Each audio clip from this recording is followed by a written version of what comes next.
Good morning to all. आप सभी लोगों का हमारे चैनल में स्वागत है। अगर आपने हमारे चैनल को लाइक एंड सब्सक्राइब नहीं किया है तो प्लीज़ लाइक एंड सब्सक्राइब करें एंड बेल आइकन का बटन जरूर प्रेस करें।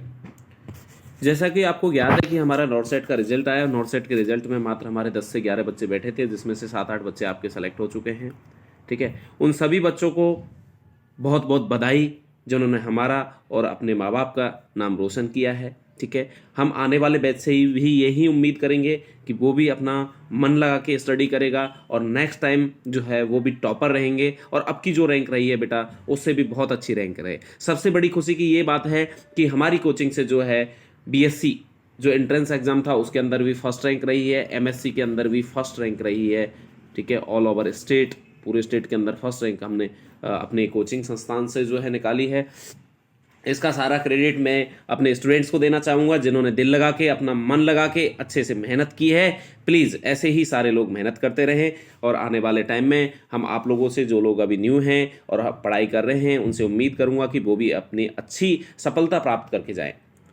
चलो हम अपने टॉपिक पे आते हैं बेटा, और हमारा जो टॉपिक है आज 141 से स्टार्ट करेंगे और आगे बढ़ते हैं। A client is receiving an IV piggy bag.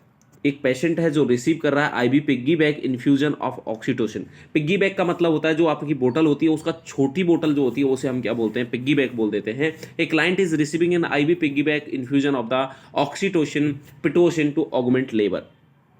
Augment का लेबर मतलब ये है, ऑगमेंटेशन और इंडक्शन लेबर में क्या फर्क होता है। इंडक्शन ऑफ लेबर में ये फर्क होता है कि जब लेबर स्टार्ट ही नहीं हुआ है, 37 वीक हो गए, 38 वीक हो गए, 39 वीक हो गए और हम कर रहे हैं कि भैया टर्म पूरा हो गया है, ये तो बच्चा जो फीमेल है वो पोस्ट टर्म की तरफ जा रही है, बच्चा जो है पोस्ट टर्म में डिलीवर होगा तो भी दिक्कत है, हमें नॉर्मल ये डिलीवरी करवानी है। तो उसके लिए हम क्या करते हैं, नॉर्मल डिलीवरी करवाने के लिए हम जो है जो पेशेंट है उसे ऑक्सीटोसिन दे देते हैं और खुद से स्टार्ट करवा देते हैं उसका लेबर। तो उस कंडीशन को हम बोलते हैं इंडक्शन, इंडक्शन ऑफ लेबर। जब हम खुद स्टार्ट करवाते हैं, इंडक्ट करवाते हैं जब।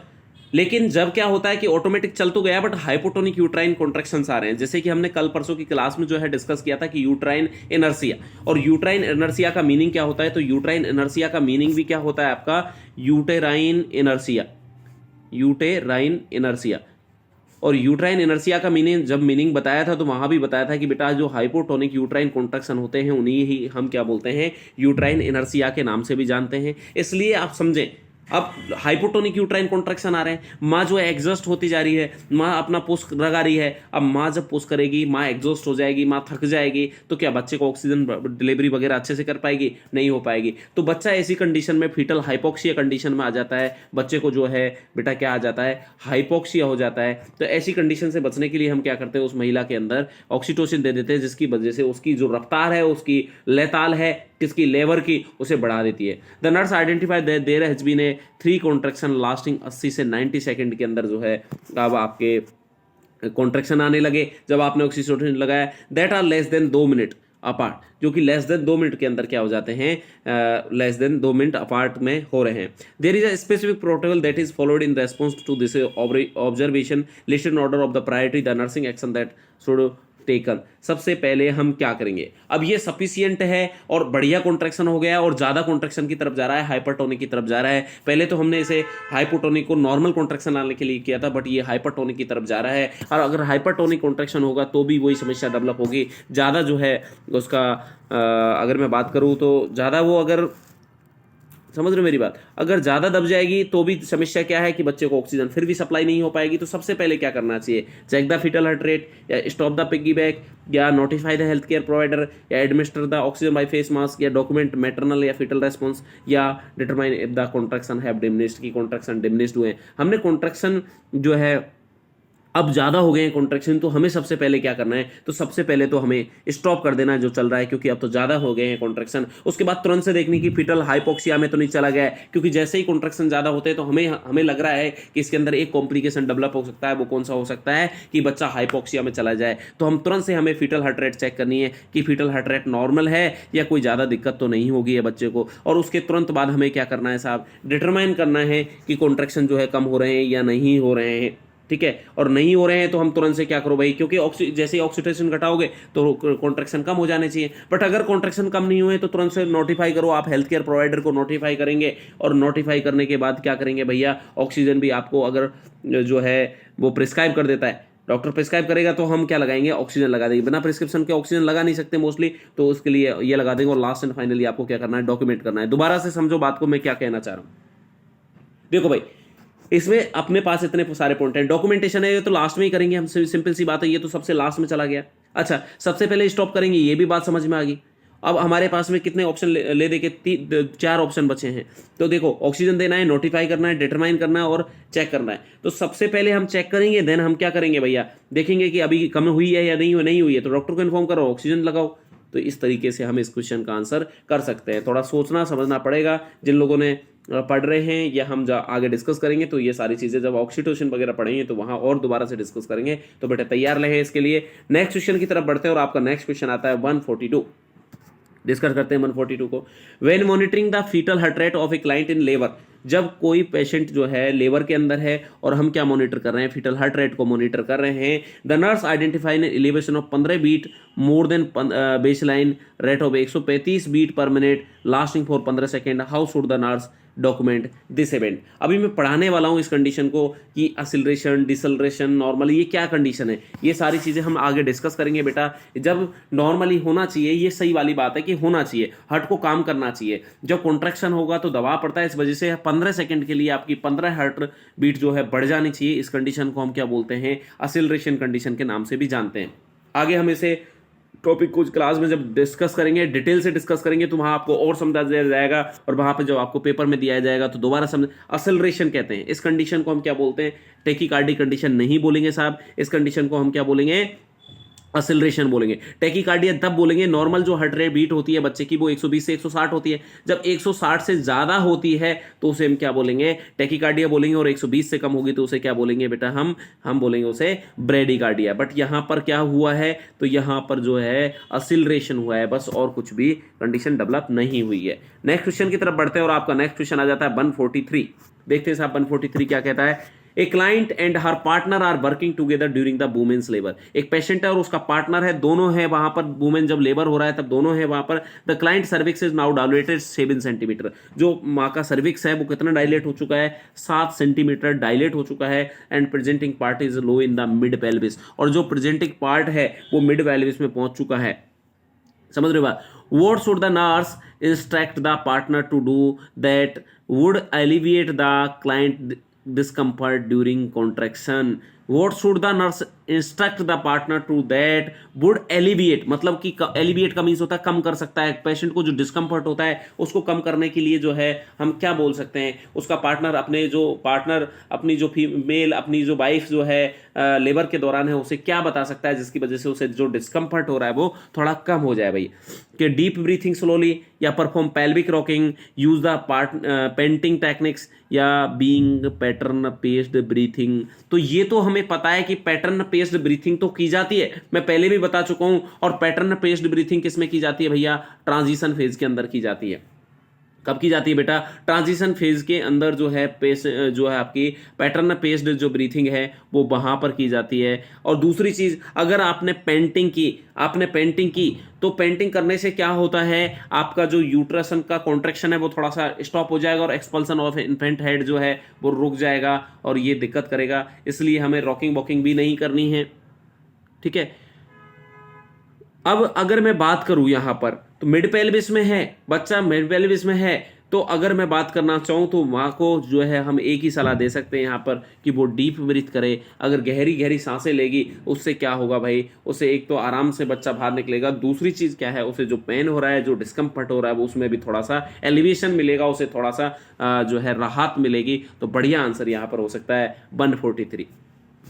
नेक्स्ट क्वेश्चन की तरफ बढ़ते हैं और आपका नेक्स्ट क्वेश्चन आता है 144। अगर कोई क्वेश्चन समझ नहीं आए, कोई रीजनल समझ नहीं आए, आप हमें हमारे व्हाट्सएप नंबर पर कांटेक्ट कर सकते हैं। आप हमें जो है डायरेक्टली हमारे चैनल को सब्सक्राइब करके कमेंट बॉक्स में जाके वहां पर भी आप क्वेश्चन पूछ सकते हैं और आंसर पा सकते हैं। और हमारे जो ऐप है उसे भी आप डाउनलोड कर सकते हैं प्ले स्टोर पर जब आप सर्च करेंगे समर्पण नर्सिंग एकेडमी तो वहाँ पर आपको हमारा ऐप मिल जाएगा। वहाँ से आप फ्री स्टडी मटेरियल के साथ में आपको जो है कुछ पेपर्स भी मिलेंगे, पेपर भी आप दे सकते हो और अपनी रैंक वगैरह जान सकते हो। तो प्लीज़ इन चीज़ों को आप यूज कर सकते हैं आपके आने वाले पेपर के लिए। Why should a nurse withhold food and oral fluid as labour in client approaches the second stage of labour, कि क्यों हम कुछ भी नहीं देते हैं। जो है ऐसी माँ जो कि लेबर के अंदर होती है, लेबर के दौरान होती है, उसे फूड फ्लूइड कुछ भी नहीं दिया जाता है, ऐसा कारण क्या है? इसका कारण आप समझ चुके हैं कि देखो भैया, जब भी कभी भी क्या हो सकता है, कभी भी जो है आपका लेबर जो है होल्ट हो सकता है, कभी भी डिस्टोसिया हो सकता है, कभी भी जो है आपके प्रॉब्लम आ सकती है। अगर प्रॉब्लम आई नॉर्मल डिलीवरी के अंदर, नॉर्मल लेबर के अंदर दिक्कत आई, तो बच्चे की डिलीवरी के लिए हम क्या कर सकते हैं, सिजेरियन सक्शन कर सकते हैं। और caesarean suction is a operation, यहाँ पर आपको एनेस्थेसिया देना होगा। और जब भी हम किसी पेशेंट को एनेस्थेसिया देते हैं तो एक चीज तो बढ़िया से ध्यान रखते हैं कि एनेस्थेसिया के दौरान आपको, एनेस्थेसिया से पहले आपको क्या करना होता है, हर चीज जो है विथहोल्ड कर देनी होती है, क्योंकि ड्यूरिंग एनेस्थेसिया क्या होता है बेटा, जो है सिक्रीशन वगैरह पे जो है पेशेंट कंट्रोल नहीं कर पाएगा और एस्पिरेशन के जो चांसेस हैं वो क्या हो जाएंगे, इंक्रीज हो जाएंगे। तो यहाँ पर एस्पिरेशन वगैरह कंडीशन को प्रिवेंट करने के लिए हम क्या कर सकते हैं, इन चीजों के लिए जो है पेशेंट को सलाह दे सकते हैं भाई। देखो, the mechanical and chemical digestive process require the energy that is needed for, ऐसा कुछ नहीं कि एनर्जी वगैरह जो है, अनडाइजेस्टेड फूड एंड फ्लूइड में cause nausea and vomiting and limit the choice of anaesthesia. हाँ भाई, एनेस्थेसिया जो चॉइस हम यूज कर रहे हैं लोकल के अलावा हम कोई कुछ यूज नहीं कर पाएंगे, क्योंकि आप जैसे ही जनरल दोगे दिक्कत हो जाएगी। Gastric phase of digestion stimulate the release of hydrochloric, ऐसा कुछ भी नहीं है सीएल वगैरह का। और पेस्टर, तो बढ़िया आंसर जो है आपका आंसर नंबर 2 है कि अगर गलती से भी वॉमिट वगैरह किया, नोजिया वगैरह किया, तो दिक्कत क्या है कि एनेस्थेसिया की जो चॉइस है वो भी डिस्टर्ब हो जाएगी और हम अच्छे से एनेस्थेसिया भी नहीं दे पाएंगे और डिलीवरी करने में जो है हमें दिक्कत आ सकती है। तो क्योंकि हमें पता नहीं है कि वो नॉर्मल हो पाएगा या अब नॉर्मल, कभी भी जो है जब तक बच्चा डिलीवर नहीं हो कभी भी दिक्कत आ सकती है। तो इस चीज को ध्यान में रखते हुए हम ये चीजें करते हैं साहब। नेक्स्ट क्वेश्चन की तरफ बढ़ते हैं और आपका नेक्स्ट क्वेश्चन आता है साहब 145। How should a nurse direct care for the client in the transition phase of the first stage of labour. अब आ गया आपका ट्रांजिशन फेज, आ गया होगा याद, समझ में आ गया होगा। ट्रांजिशन फेज में हम क्या करने वाले हैं भाई, देखो भाई ट्रांजिशन फेज का क्वेश्चन पूछा है, डिक्रीज आईवी फ्लूइड इनटेक। तो आईवी फ्लूइड इनटेक को डिक्रीज नहीं करते हैं, इस टाइम जो है एनर्जी की रिक्वायरमेंट ज्यादा होती है ट्रांजिशन फेज के अंदर, उससे पेन भी ज्यादा हो रहा होता है, तो हर चीज की जरूरत ज्यादा होती है, तो हमें जो है ये तो बढ़ाना होगा, ये तो बिल्कुल गलत हो गया। Help the client to maintain control, क्योंकि इस टाइम जो है पेशेंट को पेन बहुत ज्यादा होता है, कंट्रोल नहीं कर पाता है, इसलिए उसे पैटर्न पेस्ड ब्रीथिंग देते हैं, जिससे उसका ध्यान थोड़ा सा जो है भटकता रहे और अपना ध्यान जो पेन पे न लगा के वो पैटर्न करती रहे, पेस्ड ब्रीथिंग पे ध्यान दे, जिसकी वजह से हम उस टाइम जो है उसका एक डिस्ट्रैक्शन का काम करा के उसे आराम से इजीली डिलीवर कर पाए बच्चे को। ठीक है, तो यहाँ मेंटेन कंट्रोल हो सकता है। Reduce the client discomfort with medication, medication के साथ में डिस्कम्फर्ट को रिड्यूस नहीं करते हैं, क्योंकि ये हमारे जो नॉर्मल कॉन्ट्रैक्शंस वगैरह होते हैं उनके साथ में क्या है डिस्टर्बेंस कर देंगे, तो ये हम नहीं करते हैं। Institute simple breathing pattern during contraction, simple breathing pattern जो है हम यूज नहीं करते हैं। हम कौन सा मेथड यूज करते हैं, पैटर्न पेस्ड ब्रीथिंग करते हैं।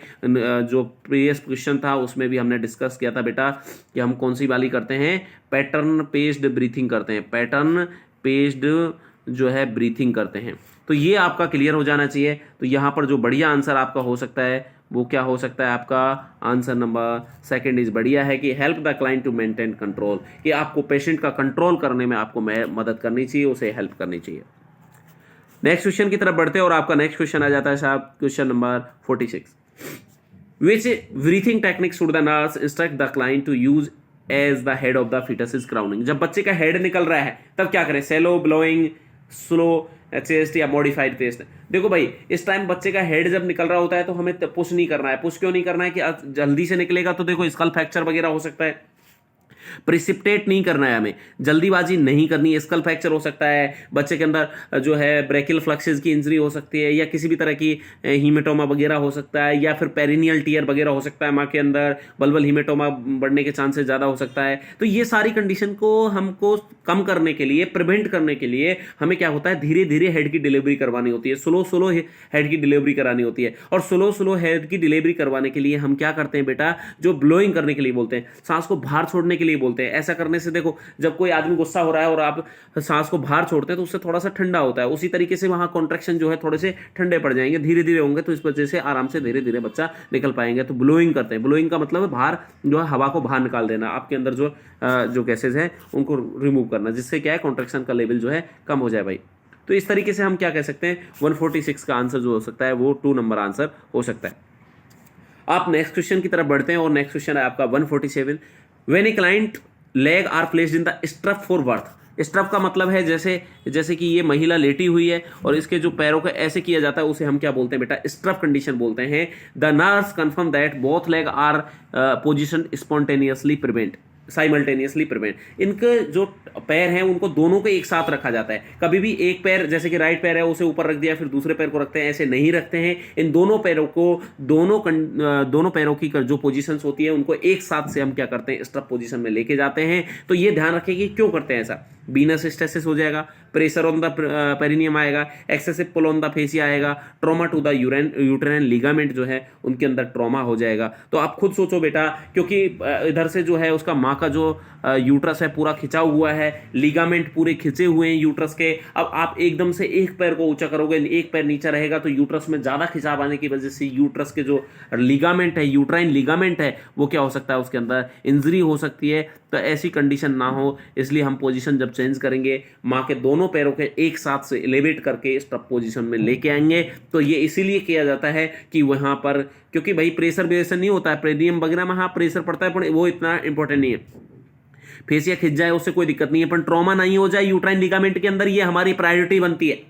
और इसीलिए हम क्या करते हैं बेटा, एक साथ से साइमल्टेनियसली जो है पोजीशन करते हैं बोथ लेग्स को। तो ये बढ़िया आंसर आपका हो सकता है, आंसर नंबर 4। नेक्स्ट क्वेश्चन की तरफ बढ़ते हैं हम, और आपका नेक्स्ट जो क्वेश्चन आ सकता है भाई 148 आता है। कौन सा आता है बेटा, 148। देखो साहब, a nurse is caring for primigravida during labour. एक नर्स है जो कि पहली बार मां बनने वाली है, प्रीमी ग्रेविडा है, उसके साथ में केयर कर रही है। What does the nurse observe that indicate birth is about to take place. क्या क्या देखेगी नर्स जिससे हमें उस नर्स को पता लगेगा कि जो बच्चे की डिलीवरी है वो होने वाली है, बच्चा डिलीवर होने वाला है। Bloody discharge from the vagina increase, कि ब्लडी जो डिस्चार्ज है वेजाइना से उनकी जो आना है वो बढ़ जाएंगे। Perineum begin to bulge with each contraction, जैसे जैसे कॉन्ट्रैक्शन आ रहा है वैसे जैसे पेरिनियम जो ऊपर उठने लगी है, ठीक है। Client become irritable and stop following instruction, जो पेशेंट है वो इरिटेबल हो गया है और इंस्ट्रक्शन को फॉलो करने से बंद हो गया है, कम कर रहा है। तो देखो भाई, तो इरिटेबल और जो स्टॉप करेगा वो तो पेन के दौरान करेगा, तो ये तो फर्स्ट स्टेज के उसका साइन है। जब फर्स्ट स्टेज के अंदर ट्रांजिशन फेज के अंदर जाते हैं तो सबसे ज्यादा पेन तभी हो रहा होता है, और तब ऐसी कंडीशन में क्या होता है, पेशेंट इरिटेबल हो जाता है और ये कर देता है, ठीक है। अच्छा, ब्लडी डिस्चार्ज है, ब्लडी डिस्चार्ज भी पहली स्टेज में आ रहे होते हैं आपके, कोई दिक्कत वाली बात नहीं है, तो ये तो पहले भी चलेंगे साहब, ठीक है। तो ये भी कोई बड़ा आंसर नहीं बना। और दूसरा जो आपका contraction occur more frequently and stronger होने लगते हैं, ये तो आपके इंडिकेट करते हैं साहब, फर्स्ट स्टेज को इंडिकेट करते हैं कि कॉन्ट्रैक्शन बढ़िया से आ रहे हैं। अब ये जो है ना, perineum begin to bulge with each contraction, जैसे जैसे कॉन्ट्रैक्शन हो रहा है पेरिनियम उभार आता जा रहा है, पेरिनियम खुलती जा रही है, वेजाइना की ओपनिंग बढ़ती जा रही है, ये इंडिकेट कर रही है कि बच्चा बाहर निकल रहा है, बाहर निकल रहा है। तो बढ़िया आंसर क्या हो सकता है, perineum begin to bulge with each contraction. Every contraction के साथ में जब बल्ज होने लगे पेरिनियम, समझ लो कि बच्चे का जो है डिलीवरी होने वाली है। नेक्स्ट क्वेश्चन की तरफ बढ़ते हैं, और आपका नेक्स्ट क्वेश्चन आ जाता है 149। आपका नेक्स्ट क्वेश्चन है भाई 149। देखते हैं 149 क्या कहता है। आज का सेकंड लास्ट है, for what complication should a nurse monitor a client when oxytocin infusion is used to induce the labour. अब क्या कॉम्प्लिकेशन है जो नर्स जो है मॉनिटर करेगी व्हेन पेशेंट जो है ऑक्सीटोसिन जब पेशेंट को दिया जा रहा है, जब किसके लिए दिया है, इंड्यूस करने के लिए दिया है। तो हमने पहले भी देखा था बेटा, हम देखेंगे कि यहां पर ज्यादा कॉन्ट्रैक्शन ना हो जाए। अगर ज्यादा कॉन्ट्रैक्शन हो जाएगा तो यूट्रस के अंदर क्या हो जाएगा, ज्यादा खिंचाव हो जाएगा, और ज्यादा खिंचाव होने की वजह से क्या हो सकता है, जो है रप्चर हो सकता है यूट्रस, या बच्चे को भी प्रॉब्लम होगी, फीटल हाइपोक्सिया कंडीशन में जा सकता है। तो ये सारी कंडीशन हमें देखनी है। तो इंटेंस पेन की दिक्कत नहीं है साहब। यूट्राइन टेटेनी, हाँ साहब, यूट्रस ज्यादा खिंच जाएगा, खिंचाव होना, यूट्रस टेटेनी एकदम कपकपा जाएगा। हाइपोग्लाइसेमिया की प्रॉब्लम नहीं है, अम्बिलिकल कॉर्ड प्रोलैप्स की दिक्कत नहीं है। दिक्कत तो ये है कि यूट्रस के अंदर टेटेनी नहीं होनी चाहिए। अगर ऐसी कंडीशन में जाने लगता है मोर फ्रिक्वेंटली और ज्यादा हाइपरटोनिक यूट्राइन कॉन्ट्रैक्शन आने लगते हैं, इस कंडीशन में हम क्या करते हैं, या स्पाज्म आने लगते हैं, तो इस कंडीशन में हम सबसे पहले स्टॉप करते हैं। और स्टॉप करने के बाद में हमें क्या देखनी होती है बच्चा, फीटल हार्ट रेट देखनी होती है। फीटस की अगर हार्ट रेट देखी और वो अगर नॉर्मल नहीं आ रही है तो हमें क्या करना होता है, तुरंत से डॉक्टर को इन्फॉर्म करना होता है। ये हम प्रीवियस क्वेश्चन में हम डिस्कस कर चुके हैं भाई। नेक्स्ट क्वेश्चन की तरफ बढ़ते हैं, और आज का लास्ट क्वेश्चन है आपका कि the cervix of a client in labour is fully dilated and A fast. मतलब क्या है, फुली डायलेटेड हो गया है, क्योंकि हम फर्स्ट स्टेज ऑफ लेबर जो कहते हैं वो स्टार्टिंग से लेके मतलब कि ट्रू लेबर पेन से स्टार्ट होती है और आपकी कहाँ तक जाती है, फुल डायलेशन ऑफ सर्विक्स तक जाती है। तो फुल डायलेशन ऑफ सर्विक्स हो चुका है, फुल एवास्ड हो चुका है, तो अब आपकी कौन सी स्टेज चल चुकी है, सेकंड स्टेज चल चुकी है भाई। और सेकंड स्टेज कहाँ से कहाँ तक होती है, फुल डायलेशन ऑफ सर्विक्स से स्टार्ट होती है और जब तक बच्चा डिलीवर नहीं हो जाता है तब तक जो स्टेज होती है उसे सेकंड स्टेज बोलते हैं। The head of the foetus is at +2 station, +2 station पे है। What should the nurse increase the client to do during contraction, कि कॉन्ट्रैक्शन के दौरान हमें क्या करना है। इसका मतलब क्या है, सेकंड स्टेज आपकी स्टार्ट हो चुकी है, मेरी बात समझ रहे हैं क्या। सेकंड स्टेज जो है वो स्टार्ट हो चुकी है, बच्चे का सिर जो है डिलीवर होने वाला है। अब आप क्या करेंगे, तो मैं पहले ही बता चुका हूं कि जब बच्चे का सिर डिलीवर होने लगता है तो हम क्या करते हैं बेटा, हम ब्लोइंग करते हैं। हम जो हमारे अंदर जो सांस भरा हुआ है लंग्स के अंदर उसे बाहर निकालने की कोशिश करते हैं, जिससे बच्चा धीरे धीरे जो है क्या हो, धीरे धीरे क्या हो, जो है डिलीवर हो। मेरी बात समझ में आ रही है क्या। ये चीजें हमें क्या करनी होती है, ध्यान रखनी होती है। तो ये चीजें हमें करनी है कब, जब बच्चे का हेड आ रहा हो, ठीक है ना, तो ये हमें तभी करनी होती है, ठीक है। तो हमने क्या डिस्कस किया है, हमने अभी तक ये डिस्कस किया है, पहले भी हम डिस्कस कर चुके हैं कि जब बच्चे का हेड आपको देखने को मिल जाए कि बच्चे का हेड आ रहा है, तो हमें क्या करना है, सांस को बाहर निकाल देना है। और सांस को बाहर निकालने से क्या होगा, हेड धीरे धीरे डिलीवर होगा। बार बार कह रहा हूं बेटा कि हेड धीरे धीरे ही डिलीवर करवाना है, जल्दी नहीं करनी है। अगर जल्दी होती है तो क्या दिक्कत होती है, जल्दी होती है तो ये दिक्कत होती है कि इंजरी वगैरह हो जाती है, स्कल फ्रैक्चर हो सकता है, ब्रेकियल इंजरी, पेरिनियल टियर, ये सारी दिखेंगे। बट ये कब दिखता है सब, हेड की क्राउनिंग कब होती है, हेड की क्राउनिंग होती है +4 स्टेशन पर।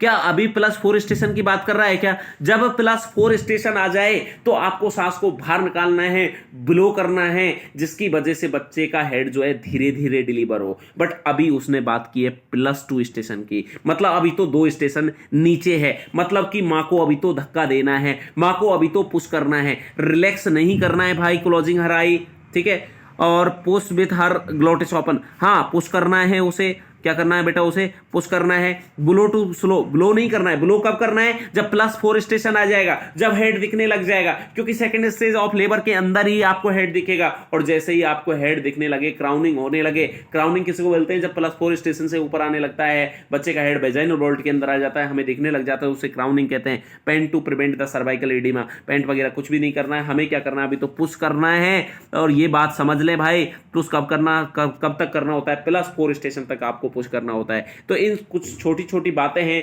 जिनको अगर आप ध्यान रखेंगे तो आप बढ़िया से कर सकते हैं। एक बार इन चीजों को हम एक बार छोटा सा रिवाइज करने की कोशिश करेंगे। देखो भाई, अगर नॉर्मल लेबर में है, अभी जो है 7 सेंटीमीटर से नीचे जो सर्विक्स का डायलेशन होता है, तो हम डीप ब्रीथिंग की एक्सरसाइज पेशेंट को करवा रहे होते हैं। 7 से ऊपर जाता है, ट्रांजिशन फेज के अंदर आता है, पैटर्न पेस्ड ब्रीथिंग करवाते हैं। इरिटेबल इसी टाइम पे होती है महिला ज्यादातर, इंटेंस पेन भी इसी कंडीशन में होता है। जब फुल डायलेशन ऑफ सर्विक्स हो जाता है तो हमें क्या करना होता है, तो हमें पुश करने के लिए बोलना होता है। इस जब तक ट्रांजिशन फेज, जब तक second stage of labour start नहीं होती है तब तक पुश नहीं करते भाई। फर्स्ट स्टेज के अंदर कभी भी पुश नहीं किया करवाया जाता है। सेकंड स्टेज जैसे ही स्टार्ट होती है हम पुश करवाना स्टार्ट करते हैं। और कब तक पुश करवाते हैं, जब तक कि +4 स्टेशन नहीं आ जाए। जैसे ही +4 स्टेशन आ जाता है हम पुश करवाना क्या कर देते हैं, बंद कर देते हैं, स्टॉप करवा देते हैं और ब्लो करने के लिए बोलते हैं, जिससे हेड जो है धीरे धीरे डिलीवर्ड हो। तो ये कुछ सावधानियां हैं, कुछ चीजें हैं जो आपको बढ़िया से ध्यान रखनी है। अगर इन क्वेश्चनों का आप अच्छे से करते हैं तो बेटा आप गलत नहीं करोगे, आप नेगेटिव से बचोगे और बढ़िया कर सकते हो। अगर आपने हमारे चैनल को अभी तक लाइक एंड सब्सक्राइब नहीं किया है, प्लीज लाइक एंड सब्सक्राइब करें और बेल आइकन का बटन प्रेस करें, जिससे आपको हमारी जैसे ही नई वीडियो डाली जाएगी आपको तुरंत से नोटिफिकेशन मिलेगा और आप तुरंत से उस वीडियो का लाभ उठा पाएंगे। Thank you so much.